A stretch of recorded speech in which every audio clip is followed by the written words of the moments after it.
Hi kids, today we will be doing a short and small science activity. So we're going to be doing an activity called sink or float. So it's very simple. You're going to see if objects will sink or if objects will float. So this is an experiment about buoyancy.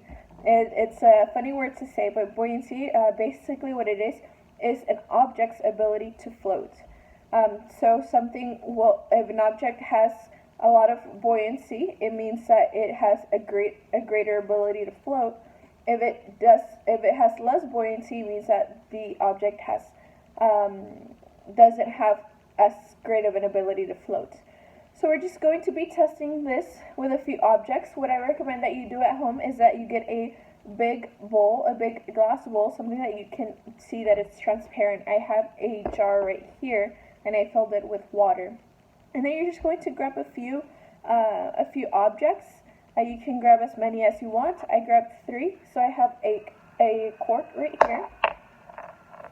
I have a glue stick right here, and I have a cap, a bottle cap right here.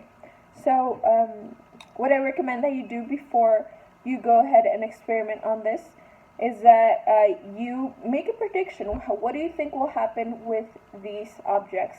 For example, I think a pretty easy one that I think I will get right is that the bottle cap will float because it's pretty light. I think this glue will sink. It feels pretty heavy, so I feel like it will sink. And then my cork is also pretty heavy, so I feel like this will also sink. So then we'll see what actually happens. So whenever something sinks, again, it just means that it becomes completely submerged into liquid. And if it floats, it means that it can sit on the surface of a liquid. So we'll test this. I will try out the glue stick first.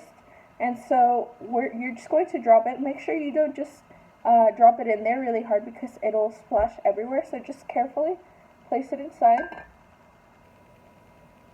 And as you can see right there, it does float, but it is submerged most of the way, about half of the way. So this is buoyant, but let's see if other things are either more buoyant or less. So now I'm going to try the bottle cap. So this one, I think it'll float pretty easily.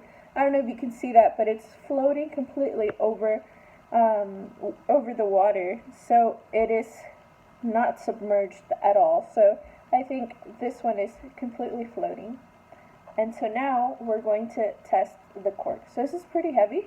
So I'm just going to carefully place it in there. And as you could see, it sunk all the way in. So this has no buoyancy because it can't float over the water. So there you go, kids. You could try this out with as many objects as you want. Go around the house and see what you can find and share your findings, make some predictions, and I hope you all have fun with this science experiment.